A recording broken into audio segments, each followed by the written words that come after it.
Olá, sejam todos bem-vindos. Meu nome é Lisete, sou do Grupo Editorial Lei, e hoje a gente está aqui estamos hoje nesse especial para o lançamento, né, o bate-papo do lançamento do nosso livro, O Diário da Peste, do Luiz Gil, né, uma narrativa muito interessante, um tema tão contemporâneo, né, e de uma maneira brilhante. E nada melhor do que uma conversa, né, com o próprio autor, o Gil, quem vai liderar essa conversa Thelma, né? Então, nesse momento, eu quero já receber, agradecer pela presença. Thelma, seja bem-vinda. Luiz Gil, seja bem-vindo. Muito obrigada pela presença. E que nós tenhamos um ótimo bate-papo, uma boa conversa para vocês. Até mais.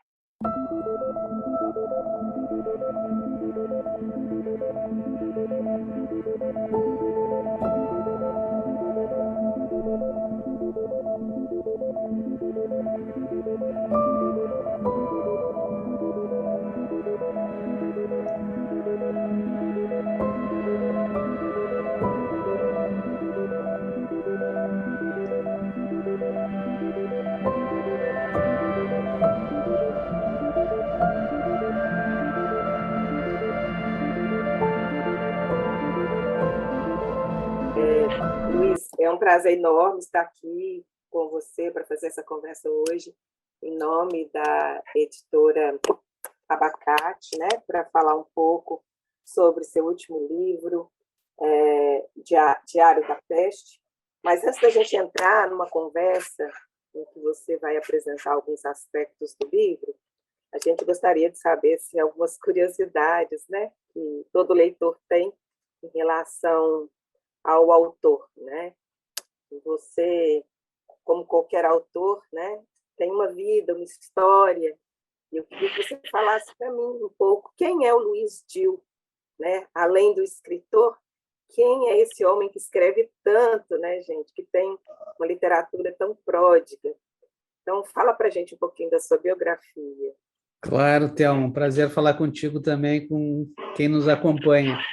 É uma pergunta um tanto difícil, né? Psicanalítica até, né? Quem sou eu, né? Mas eu me defino sempre como escritor, antes de qualquer coisa, né? A minha profissão é jornalista, né? Eu escolhi esse curso e tal porque eu queria ser escritora e achei que tinha mais ou menos a ver ali ser jornalista com ser escritor, né? Então, digamos, é o meu ganha-pão é o jornalismo, mas eu sempre me defino como escritor e jornalista, né? E isso começou muito, muito cedo lá. Eu repito sempre essa história, algumas pessoas acham que é brincadeira, mas não é, não. É aquela pergunta clássica, né? O que tu vai ser quando crescer, né? Que a gente ouve, assim, quando é criança, né? E eu respondi sem dúvida, vou ser escritor. E da onde que eu tirei isso, né, Thelma? Eu acho que veio do fato de ter tido pais leitores, né, que me incentivaram a ser um leitor também.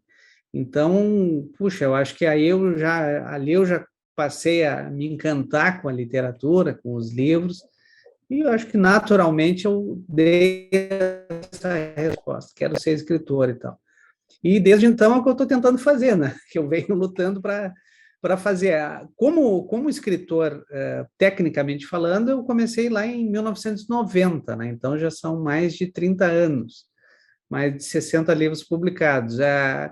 Eu escrevo tanto, né? Tu colocasse dessa maneira, Thelma, porque realmente uma maneira que eu encontrei de ser feliz, né?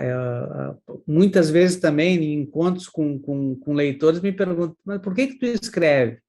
E eu levei algum tempo para descobrir isso, também é uma pergunta difícil, né? Por que eu escrevo e tal? E aí eu cheguei a essa conclusão, me dei conta de, não, eu escrevo para ser feliz.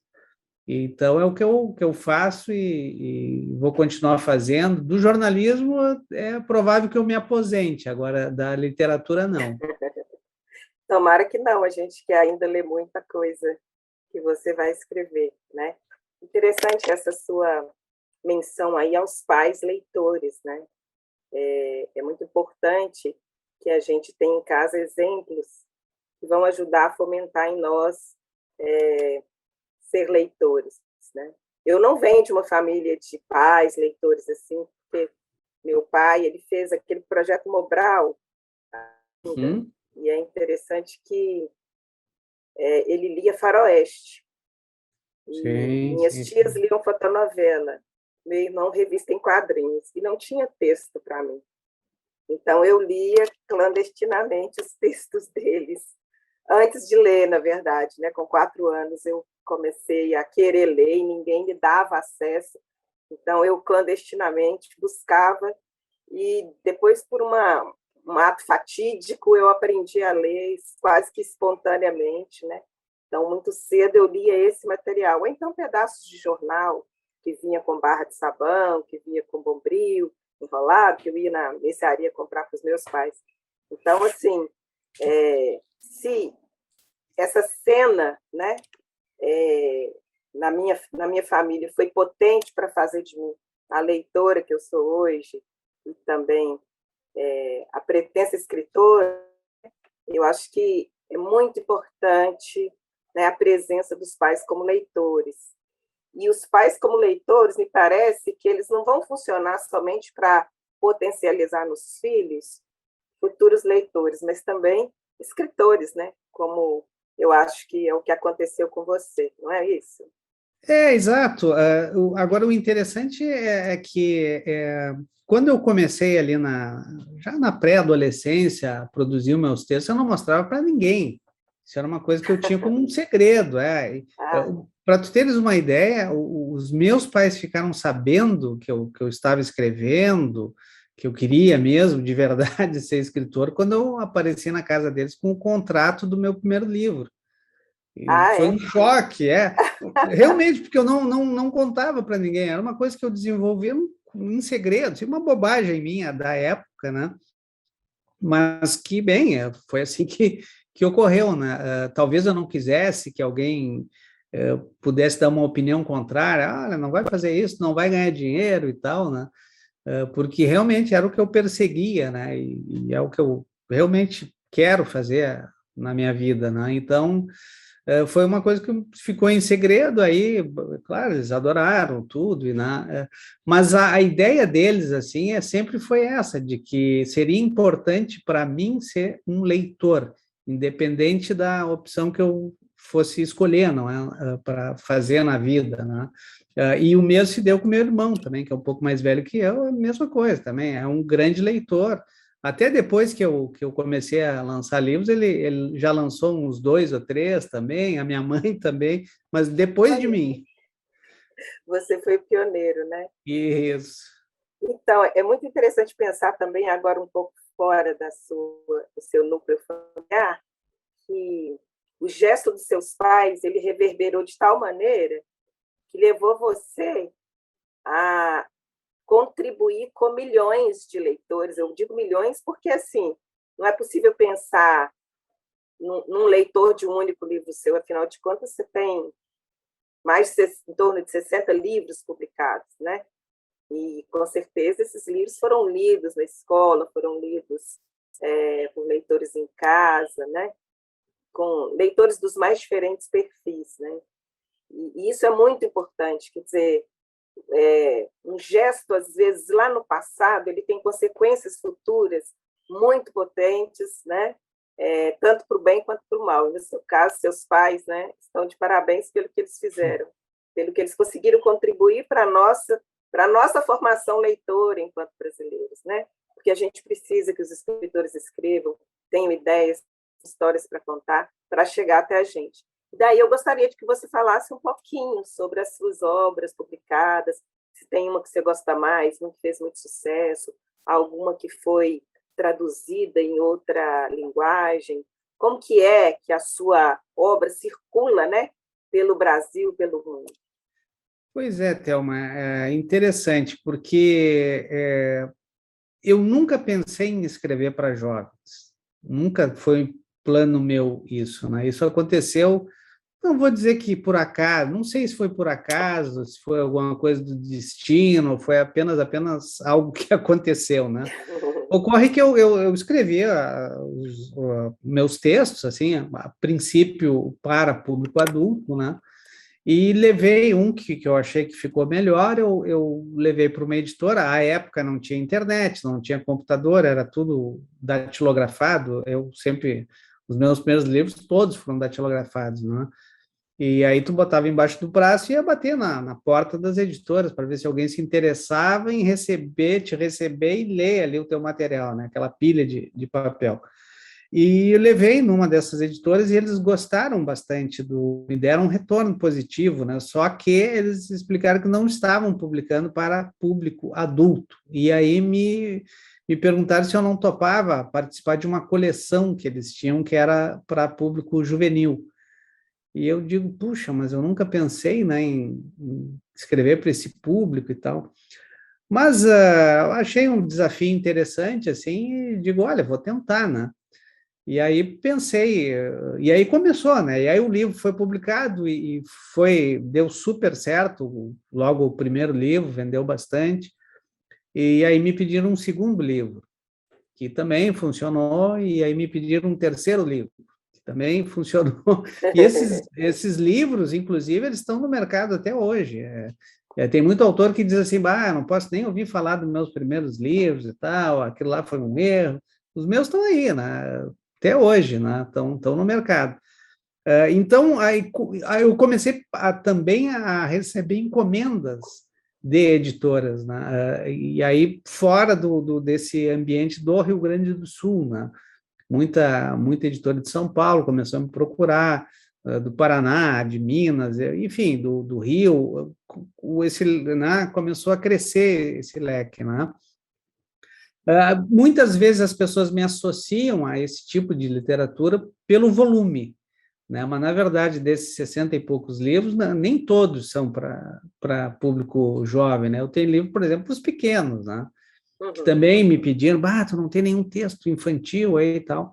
Alguns eu tinha, experimentei, escrevi algumas coisas e tal. E alguns outros também são para o considerado público adulto, né? E aqui eu vou falar algo, Thelma, que eu repito sempre, né? Eu entendo essa divisão que existe no mercado editorial, né? Infantil, juvenil, adulto e tal, mas eu não acredito muito, não, sabe? Eu acredito nos leitores, né? No poder deles de se encantar com um livro de uma criança, de um jovem se encantar com uma literatura adulta, de um adulto se encantar com um livro infantil, né? Eu não vejo muito essa segmentação, mas compreendo que isso tem um propósito, né, de mercado e tal, né? Mas, em linhas gerais, é isso. Então, as pessoas acham que o meu foco é o juvenil, nunca foi, né? Mas acabou acontecendo aí por coisas da vida e para mim é a mesma coisa, sabe? Escrever para criança, para jovem, para adulto é a mesma coisa, é o mesmo trabalho, a mesma dedicação. O que muda, o que vai mudar é que talvez um livro infantil, que é menos texto, daqui a pouco pode ficar pronto mais rápido, alguma coisa técnica nesse sentido, assim, mas é a mesma dedicação e a procura sempre por encontrar as melhores palavras, as melhores frases, as melhores histórias. Sempre encontrando boas maneiras de conectar-se com o leitor, né? Isso você faz muito bem. Antes da gente começar a conversar sobre seu último livro, né, Diário da Peste, eu queria saber, assim, do Luiz leitor, um livro na sua vida que você diz assim, esse livro foi definitivo. Por exemplo, no meu caso, quando eu tinha 15 anos, eu li Victor Hugo e achei que aquele livro mudou a minha vida e eu tive que fazer letras, né? Qual foi esse livro na sua vida? É difícil, Thelma, difícil. Eu não consigo apontar um, não.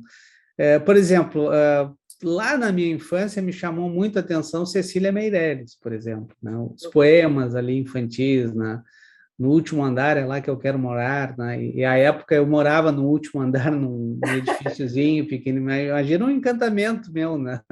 Com aquele poema, né?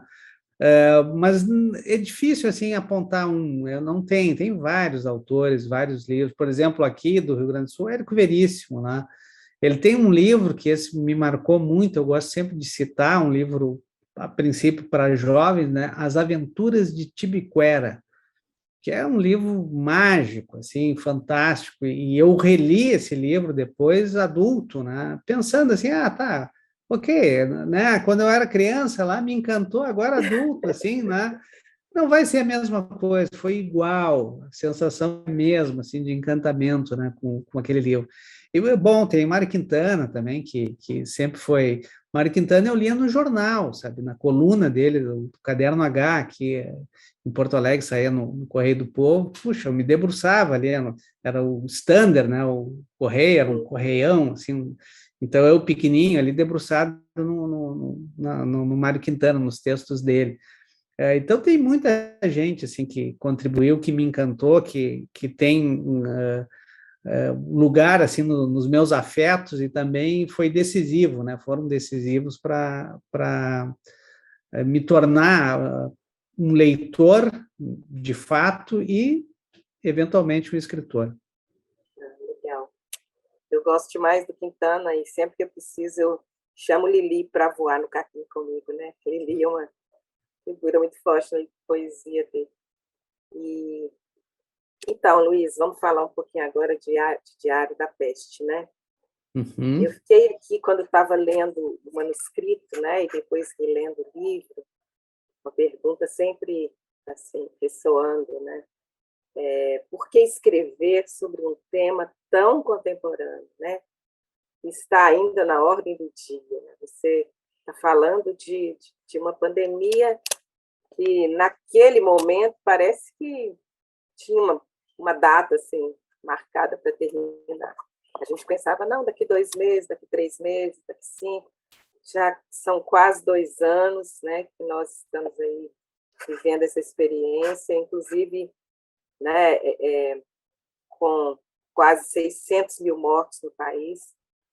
E aí eu fico me perguntando, né, por que escrever sobre esse tema ainda tão quente, né, no nosso cotidiano, sim. E por que na forma de diário? Pois é, boas colocações. Thelma, eu acho que o momento histórico, né, isso me chamou muita atenção, né?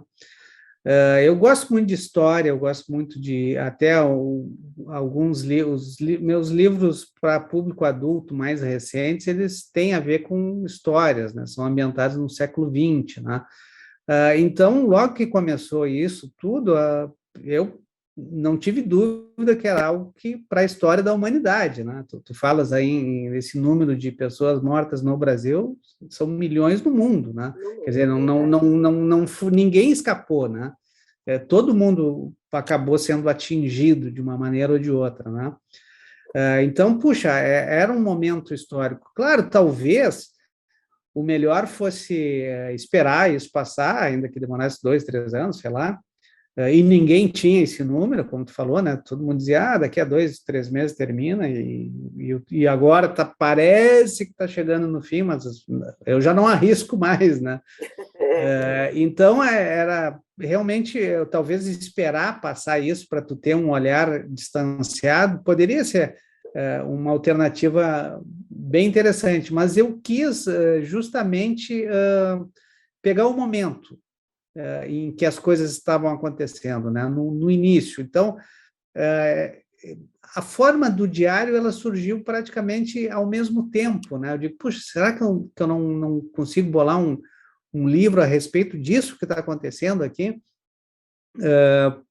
Quase como um registro, né, histórico e tal. E aí uma maneira de fazer dessa forma é diário, né? Vamos pegar quem vai ser esse personagem. Aí entra aquele trabalho, né, de buscar quem vai ser o personagem, qual o formato, né? Vai ser diário, sim, mas o leitor que pegar o livro vê que é um diário um pouquinho diferente ali, tem outras histórias no meio, tem cores diferentes, né? Tá uma edição maravilhosa, né?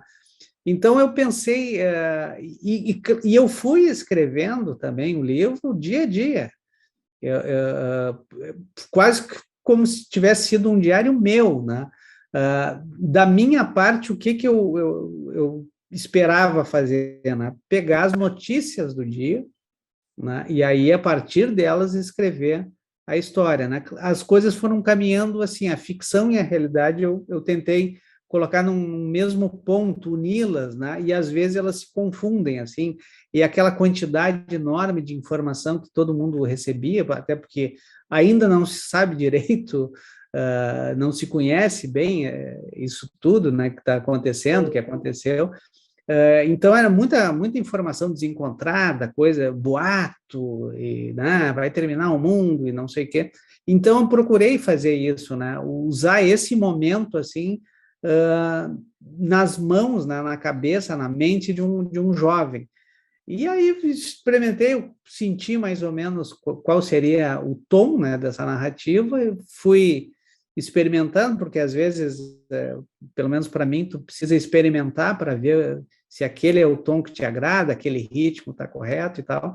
E aí eu fui elaborando a história praticamente com ela em andamento, o que raramente eu faço. Normalmente eu prefiro planejar tudo antes, né? Ter um bom planejamento como base, né? E aí, claro, deixando também espaço para improvisação, para mudar de rumo aqui ou ali, mas ter uma boa base, né? Essa aqui eu não sabia exatamente tudo a respeito do livro, eu fui dia a dia escrevendo, né? Claro que aí, em determinado momento, eu digo, bem, esse livro precisa acabar, senão eu estaria escrevendo ele até hoje, né? Hoje, né? Isso. Então, tinha que ter um desfecho, e ao longo desse processo também, eu já fui vendo outras tramas dentro do que ia acontecer, para onde cada personagem ia, e assim a história foi sendo desenvolvida nesse ritmo que, desde o início, foi marcado por esse tom de diário. Sim, e é interessante porque se a gente pensa, eu estava ao mesmo tempo relendo o Quarto de Despejo da Carolina Maria de Jesus por conta de uma outra atividade que eu vou realizar também com ela.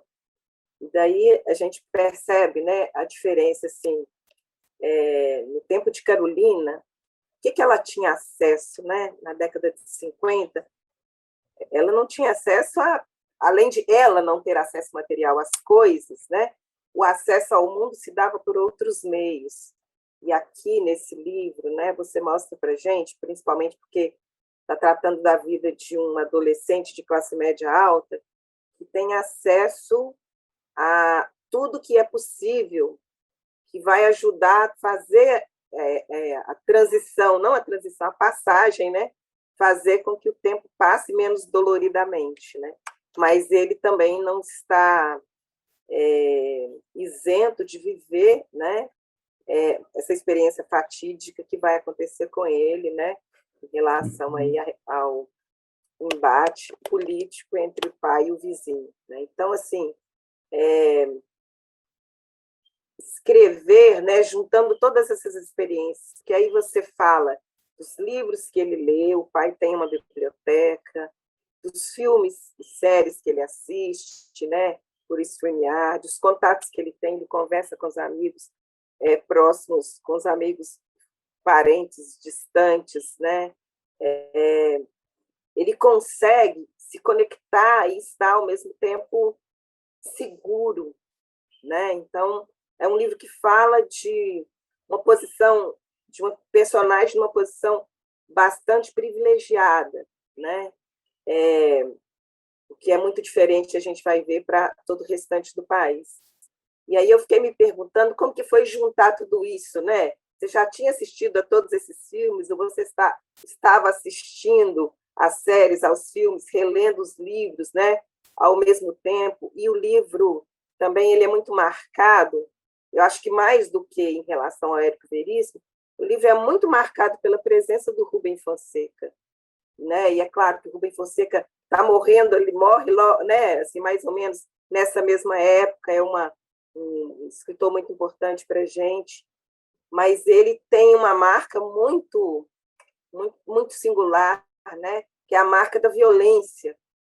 E você, em certa medida, está tratando também da violência, mas é uma outra violência que se manifesta de outra maneira, né? Então, eu queria que você falasse um pouquinho para a gente aí sobre essa relação, né, com todas as possibilidades de se conectar com o mundo e como é que você ver, né, assim, essa relação entre a violência que se expressa na literatura do Rubem Fonseca e nesse seu livro, né, que, em certa medida, segue um pouco os caminhos do Rubem Fonseca.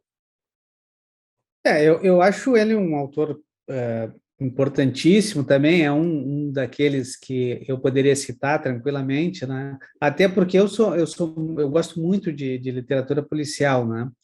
Então, muito dos meus livros adultos por essa linha. E os juízes também, né? Numa medida um pouquinho diferente, claro, mas eles vão por essa linha também, né? Com relação a isso que o personagem assiste e lê, em grande parte era o que eu estava fazendo também, sabe? Às vezes tu assistia um seriado ali que tu cita no livro, uma coisa que tu acabava descobrindo e tal, e aí tu vê também que tipo de material tu te coloca no lugar do personagem, que tipo de material ele assistiria, ou enfim, né, muita coisa da rede eu peguei também de informação ou desinformação, né, que era o tom, né, que a gente tinha, especialmente no início, porque esse livro se passa mais ou menos ali entre março e agosto de 2020, por ali mais ou menos, são 70 e poucos dias, eu acho, né? 73, 74 dias. 74 dias seguidos, assim, né, em que ele acompanha um recorte de uns 3 meses, mais ou menos, desse momento que a gente terrível que a gente passou, né, e ainda continua passando. Mas eu acho que o principal é essa quantidade de informação que tu falas, né, eu acho que se reflete também no modo como é o texto, né, porque ali não tem, assim, os diálogos, por exemplo, né, os diálogos tu tem que ler com alguma atenção, senão opa, para aí, quem é que está falando? Porque é aquela coisa que parece que está tudo misturado, né, junto com informação jornalística, verdadeira, junto com o boato que alguém lançou para ele pelo WhatsApp. Então, a ideia realmente era pegar esse torvelinho de informações e concentrar no texto e na cabeça desse personagem jovem que está passando por uma série de situações. Uhum. E é interessante porque a gente tem que prestar muita atenção a quem é que está falando, e o fato de as personagens, né, serem nomeadas por letras, né, cria também essa confusão, né, e que eu acho que é muito interessante, porque a gente meio que perdeu mesmo a nossa singularidade, né, no ambiente da vida remota, né, da vida online, para a gente virar um código, né? Nós somos código. E ali vai passando aquela contagem macabra, né, de quantos infectados, quantos mortos e tal. E essa questão dos nomes também é interessante, né? Porque J pode ser qualquer um, né? Qualquer um. M pode ser qualquer um, V pode ser qualquer um, né? Eu acho que teve disso também, né? De não dizer, olha, aconteceu com esse fulaninho aqui. Não, pode ter acontecido com várias pessoas. Isso dá a dimensão, assim, uma dimensão macabra mesmo para a coisa, né? E eu acho que o Rubem Fonseca acaba estando muito presente aí nesse diálogo com você, né? Porque você coloca a violência de maneira muito sutil, parece que não está acontecendo nada, né? Mas se a gente toma por cada personagem que inicia com a letra J, o que aconteceu com todas elas passaram por alguma experiência nesse planeta de 8 bilhões de habitantes. Quer dizer, já não somos mais 8 bilhões, né? Temos que refazer a conta. Mas, assim, todas elas que têm a letra J como inicial do nome viveram essa experiência. Então, aquilo é potencializado, digamos, é um livro que potencializa uma experiência que está lá localizada no Rio Grande do Sul, em Porto Alegre, mas que é de 8 bilhões de habitantes, né? Então, nesse sentido, é um livro que captura, né, a intensidade desse momento de maneira muito interessante. E há outras maneiras também de você capturar essa intensidade, porque você ficcionaliza o livro em camadas, né? Pelo menos é uma leitura muito particular minha, porque é isso, né? Há uma realidade relatada pelo narrador em terceira pessoa, que cria essa personagem, Jota, que escreve um diário, e o próprio livro é também o diário, né? E é uma personagem que também cria uma narrativa que vai nos contar sobre uma pandemia outra, né? Que é a da Covid-29. No início, quando eu comecei a ler, eu falei, mas não é Covid-19? Eu acho que ele é pouco. Aí depois, quando eu vi que repetir, falei, não, é 19, é 29 mesmo. Então, é uma outra coisa que está acontecendo. Eu li o manuscrito, né, primeiro. Sim. Então, essa narrativa que ele está escrevendo, né, sobre a Covid-29, ela espelha a realidade interna da narrativa, que, por sua vez, espelha a realidade externa de quem está escrevendo, né, do autor que está escrevendo, e agora de nós, leitores, que estamos lendo. Então, você vai criando, né, uma relação especular assim, muito interessante, né? Então, essas realidades que se espelham, né, elas vão criando assim um efeito vertiginoso ao longo do livro, né? Mas também eu acho que nos coloca para refletir sobre um futuro no qual, né, outras pandemias ocorrerão cada vez com mais frequência, né? Então, se há na narrativa uma Covid-29, a gente entende que houve, né, uma Covid-20, 21, até chegar a 29, ou seja, a gente estaria na 11ª pandemia, né, a partir da Covid-19. Então, qual você considera ser o papel da literatura em relação à nossa educação ecológica, pensando que a pandemia tem a ver com o fato de nós, o homem, interferirmos tanto na natureza a ponto de o animal perder o espaço próprio, o seu habitat próprio, e conviver tão próximo com a gente a ponto da gente fazer trocas biológicas, né? Então, assim, fico me perguntando qual é o papel da literatura em relação à nossa educação ecológica para que a gente possa evitar que novas pandemias aconteçam ou para minimizar os efeitos, né, das que virão, já que nos parece praticamente impossível ter controle sobre nossas próprias ações tão nocivas ao planeta, principalmente porque as nossas ações não são diretamente nossas, senão ações de políticos que nos representam, né? Eu queria que você falasse um pouco sobre isso. Qual é o papel da literatura, né, nesse momento? Em primeiro lugar, Deus nos livre, né, de chegar numa Covid-29, né? Uma só está de bom tamanho e nunca mais aconteça, mas de fato, pode acontecer, né? Eu acho que o papel da literatura é contar boas histórias, né?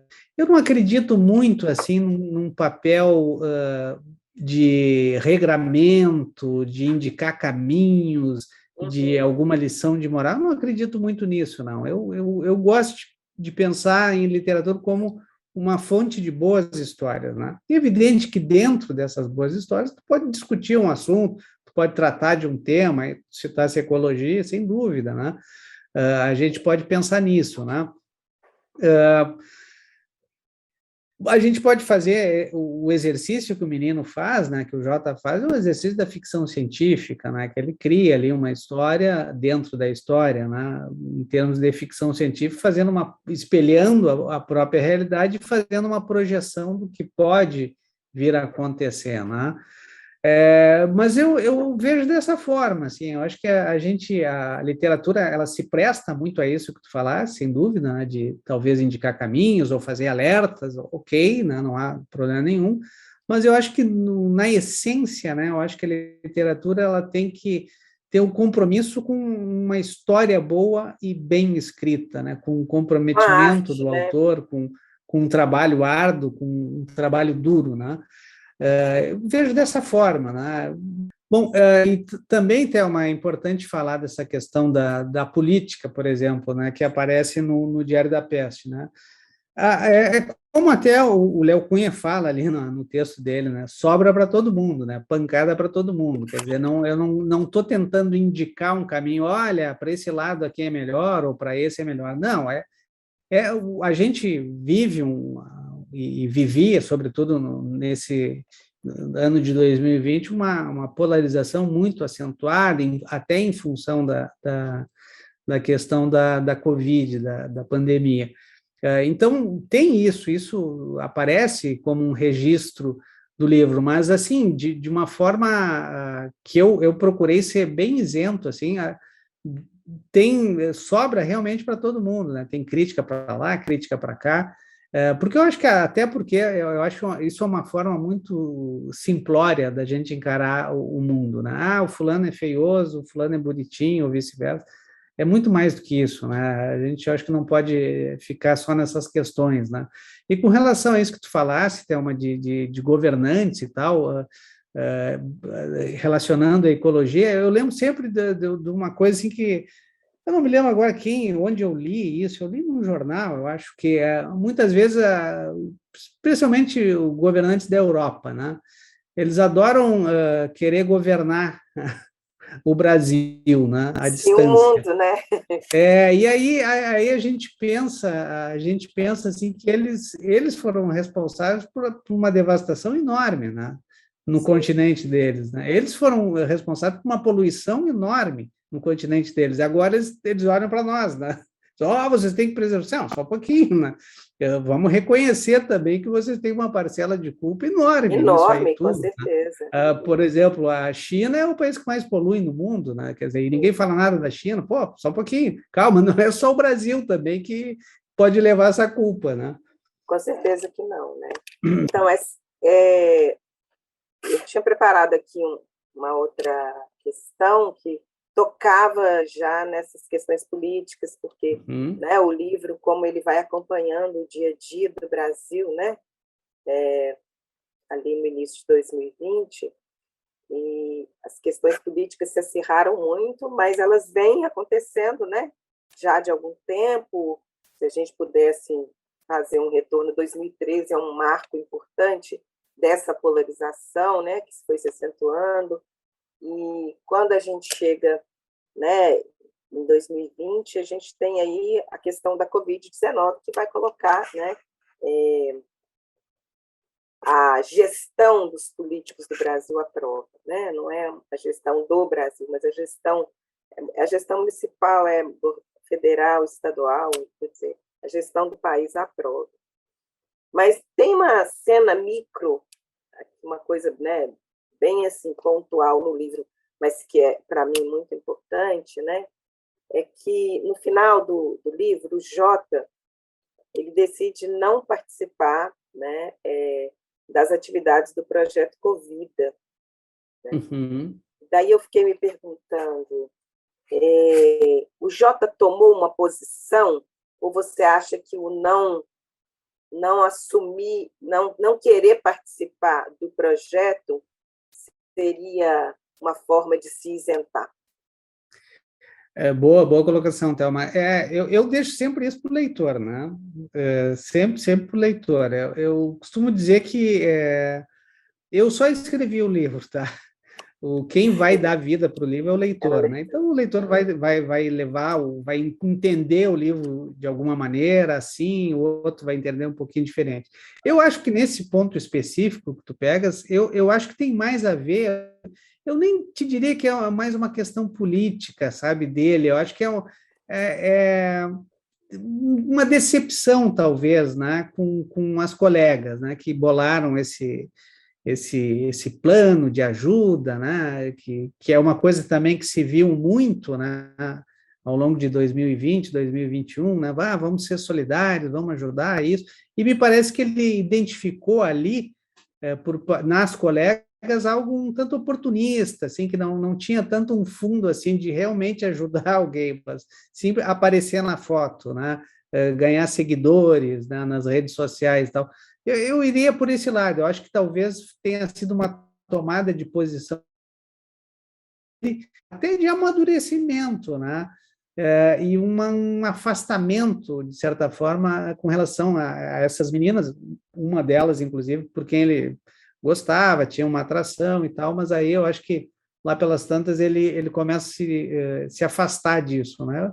Eu vejo mais por esse lado, mas vai ser muito bacana a gente ver a opinião dos leitores, né? Quando o livro começar a chegar nos leitores, talvez eles não identifiquem nada disso, né? Não, não tem nada a ver, isso aí foi uma posição política dele mesmo, ele não sei, brigou e tal. Pode ser, vale, tudo é válido, né? Aham. Gil, então a gente termina por aqui essa conversa super agradável, convidando aos leitores para não só assistirem a esse vídeo, a essa nossa conversa, mas para lerem esse livro, porque realmente ele está muito instigante, ele tem um trabalho, um projeto gráfico maravilhoso, né? Sem É um dúvida. livro que realmente chama atenção. O uso da multimodalidade aqui é primorosa, né? O trabalho que a Lília fez, a Lília Teixeira, realmente é muito bom. Então, eu acho que vale a pena ter esse livro, e não só para a gente compreender, do ponto de vista literário, o que tem sido a pandemia, né? Mas também compreender que a pandemia ela também nos fornece, né, material para produzir, para criar, né, para fazer circular ideias, e a literatura, eu acho que é um terreno fértil, né, para se apropriar dessas questões. Então, eu agradeço muito a sua participação, desejo sucesso nesse livro, né? Eu que já sou fã, que já te leio há um tempo, que li em primeira mão esse livro, tive esse privilégio, né, de ser a sua leitora, digamos assim, número um, né, a partir da editora. Eu acho que isso é um privilégio grande, fico muito feliz de ver tudo isso materializado. Eu espero que a gente tenha outras conversas, que nós possamos aí fazer esse livro circular e girar o mundo, né? Então, um forte abraço, e eu queria então deixar com você para fazer as últimas palavras. Ok, Thelma, olha, eu agradeço muito o convite, né? Achei um bate-papo bem agradável, com vários temas profundos aí que a gente abordou, né? E convido realmente os leitores a conhecerem a obra, né? Porque é como tu falasse, então, ela tem várias camadas, né? Eu acho que, como eu digo, eu procuro contar uma história da melhor maneira possível. Dentro dessa história, eu acho que é possível se tirar vários caminhos, né, de se trabalhar esse livro, né? Eu acho que pode ser um convite interessante especialmente para escolas, né, para conhecer esse livro que trata de algo que ainda está em andamento, né? Eu peguei ali um pequeno recorte de mais ou menos uns 3 meses dessa pandemia que ainda nos afeta, né? E que, como eu falei antes, entrou para a história, faz parte da história da humanidade, né? Mas destaco ainda, por fim, a qualidade, a excelência do trabalho do pessoal da Abacate, que fez realmente um livro, né, que ficou realmente, da primeira à última página, ficou primoroso. Mas é uma edição, assim, olha, que surpreende mesmo pela qualidade, né? Eu fiquei, imagina, né? A gente escreve, a gente não sabe se vai ser lido, né? Mas, puxa, quando tem um material assim, nessa categoria, a gente fica bem seguro, assim, Começa bonito a o ter livro é. esperança, né? O bonito o livro é, isso eu garanto para vocês, né? Mas, de qualquer maneira, Thelma, eu te agradeço essa conversa, a todos que nos acompanharam também, deixo um grande abraço, né, e que a gente possa se encontrar outras vezes de forma virtual, de forma presencial, mas sempre tendo os livros, a literatura em comum. Muito obrigada, Diego.